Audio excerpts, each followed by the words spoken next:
তোমরা যেটা ক্যালকাটা ইউনিভার্সিটির আন্ডারে 5th সেমিস্টারের ছাত্রছাত্রী আছো এবং তোমাদের রাষ্ট্রবিজ্ঞান সাবজেক্টটা মাইনর সাবজেক্ট হিসাবে আছে, তোমাদের জন্য আজকে ক্লাসটা খুবই গুরুত্বপূর্ণ।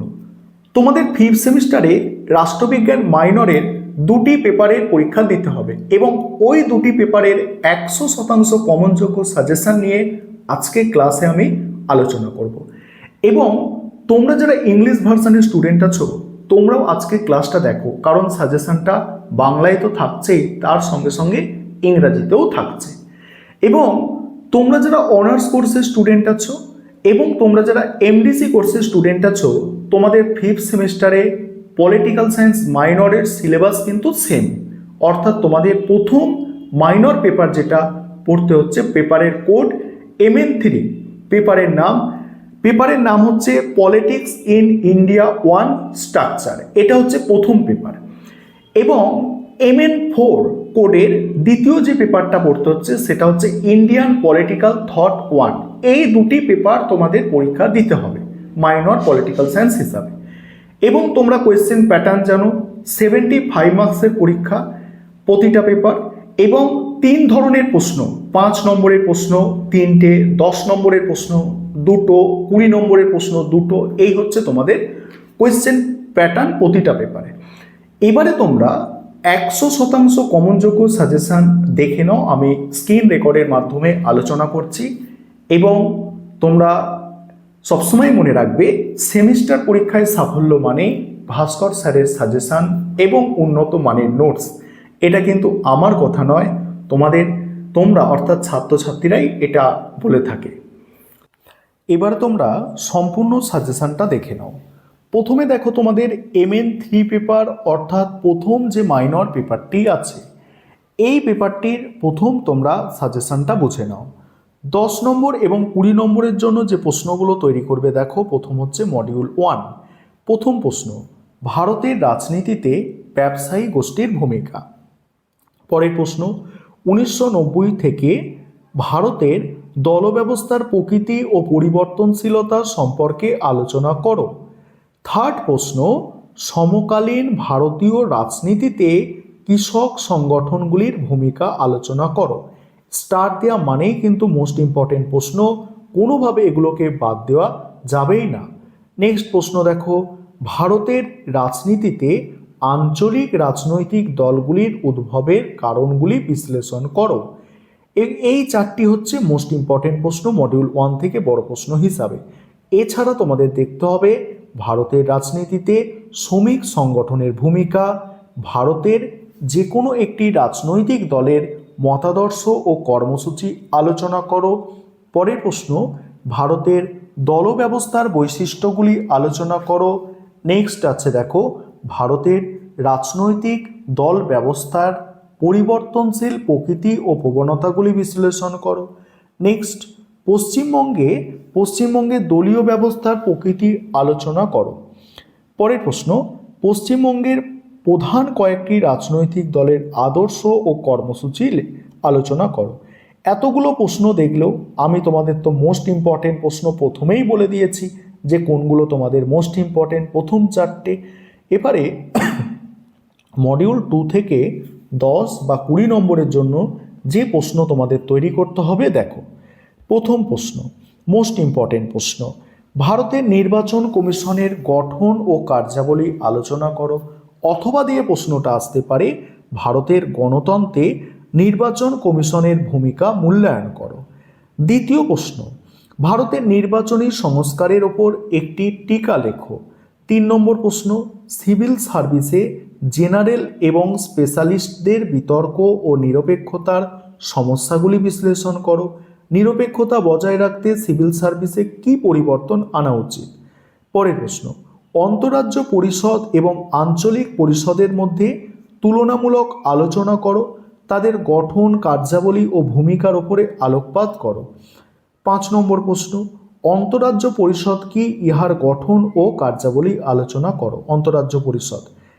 তারপরের প্রশ্ন আছে, ভারতে অর্থ কমিশনের গঠন ও কার্যাবলী আলোচনা করো। এই 6টা প্রশ্ন এখান থেকে মোস্ট ইম্পর্টেন্ট। তারপরে যেগুলো একটু দেখতে পারো, যুক্তরাষ্ট্রীয় ব্যবস্থায় আন্তঃসরকারি ফোরামের গঠন, কার্যাবলী ও ভূমিকা। নেক্সট, অর্থ কমিশনের গুরুত্ব, গঠন, প্রক্রিয়া, যুক্তরাষ্ট্রীয় ব্যবস্থায় ভূমিকা এটা। আর গণতন্ত্রে সিভিল সার্ভিসের ভূমিকা ও বিবর্তন সম্পর্কে আলোচনা। প্রথম 6টা কিন্তু এখান থেকে করলেই অবশ্যই তোমরা কমন পেয়ে যাবে, একদম নিশ্চিন্তে থাকতে পারো। 5 নম্বরের প্রশ্ন এই পেপার থেকে দেখো, 5 নম্বরের প্রথম মডিউল 1 থেকে দেখো। প্রথম প্রশ্ন, ভারতের রাজনীতির প্রকৃতি আলোচনা করো।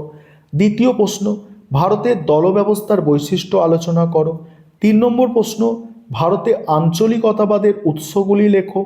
তারপরে দেখো 4 নম্বর প্রশ্ন, ভারতের যে কোনো একটি জাতীয় রাজনৈতিক দলের মতাদর্শ ও কর্মসূচি আলোচনা করো। 5 নম্বর প্রশ্ন, পশ্চিমবঙ্গের একটি রাজনৈতিক দলের মতাদর্শ লেখো। 6 নম্বর প্রশ্ন, ভারতের রাজনীতিতে শ্রমিক শ্রেণীর ভূমিকা লেখো। ভারতের রাজনীতিতে শ্রমিক শ্রেণীর ভূমিকা লেখো।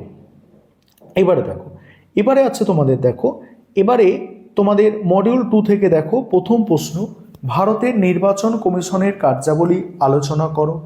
পরের প্রশ্ন, ভারতের নির্বাচনী সংস্কারের ওপর একটি টিকা লেখো। নেক্সট, অন্তরাজ্য পরিষদ কি। নেক্সট, আঞ্চলিক পরিষদের কার্যাবলী লেখো। নেক্সট, অর্থ কমিশনের গঠন ও কার্যাবলী লেখো। তারপরে দেখো, সিভিল সার্ভিসের নিরপেক্ষতা নিয়ে সমস্যা লেখো। এটা গেল তোমাদের প্রথম মাইনর পেপারের সাজেশন। এবার দ্বিতীয় মাইনর পেপার তোমাদের পড়তে হচ্ছে, যেটা MN4 পেপার কোড, সেটা হচ্ছে ইন্ডিয়ান পলিটিক্যাল থট 1। এই পেপার থেকে 10 এবং 20 নম্বরের জন্য যেগুলো করবে দেখে নাও। প্রথম প্রশ্ন, কূটনীতি সম্পর্কে কৌটিল্যের ধারণা আলোচনা করো। দ্বিতীয় প্রশ্ন, সমন্বয়বাদের ওপর একটি টিকা লেখো। অথবা দিয়ে এটা আসতে পারে, সমন্বয়বাদ বলতে কি বোঝো, এর প্রসারে কবিরের অবদান আলোচনা করো। বা অথবা দিয়ে আসতে পারে, সমন্বয়বাদের প্রসারে কবিরের অবদান আলোচনা করো। নেক্সট প্রশ্ন, মধ্যযুগের রাষ্ট্রচিন্তায় আবুল ফজল ও বারাউনির অবদান আলোচনা করো। তারপরের প্রশ্ন, প্রাচীন ভারতীয় রাষ্ট্রচিন্তার বৈশিষ্ট্যগুলি আলোচনা করো।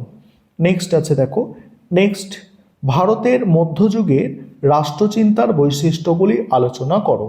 নেক্সট, কৌটিল্যের সপ্তাঙ্গ তত্ত্ব ব্যাখ্যা করো। নেক্সট, বারাউনি ও আবুল ফজলের চিন্তার তুলনামূলক আলোচনা করো। নেক্সট, এবারে 2 নম্বর মডিউল, ভারতের উদারনীতিবাদের বিকাশে রামমোহন রায়ের অবদান আলোচনা করো। নেক্সট আছে, রাষ্ট্র সম্পর্কে গান্ধীজির ধারণা সমালোচনা সহ ব্যাখ্যা করো। নেক্সট আছে, জাতীয়তাবাদ সম্পর্কে রবীন্দ্রনাথের দৃষ্টিভঙ্গি নিয়ে একটা টিকা, বা রবীন্দ্রনাথের জাতীয়তাবাদ বনাম আন্তর্জাতিকতাবাদ ব্যাখ্যা করো।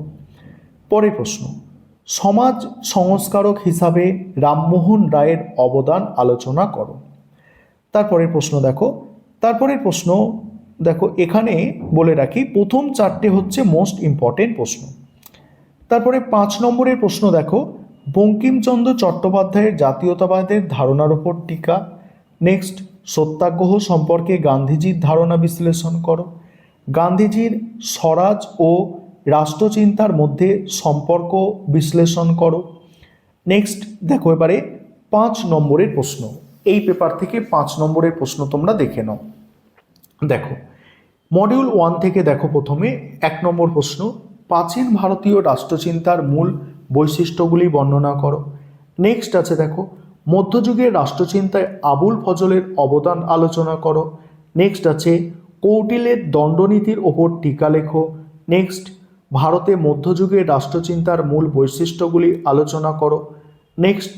নেক্সট আছে, কৌটিল্যের কূটনীতির ওপর টিকা লেখো। নেক্সট, মধ্যযুগের রাষ্ট্রচিন্তায় রাজতন্ত্রের বৈধতার উপর একটি টিকা লেখো। এবারে মডিউল 2 থেকে দেখো, মডিউল 2 এর প্রথম প্রশ্ন, সামাজিক ন্যায় প্রসঙ্গে রামমোহনের ধারণা আলোচনা করো। দ্বিতীয় প্রশ্ন, বঙ্কিমচন্দ্র চট্টোপাধ্যায়ের জাতীয়তাবাদের ওপর টিকা লেখো। 3 নম্বর প্রশ্ন, আইনের অনুশাসন প্রসঙ্গে রামমোহন রায়ের ধারণা ব্যাখ্যা করো। 4 নম্বর প্রশ্ন, স্বরাজ সম্পর্কে গান্ধীজির ধারণা আলোচনা করো। 5 নম্বর প্রশ্ন, রামমোহন রায়ের উদারনৈতিক ভাবনার বৈশিষ্ট্যগুলি লেখো।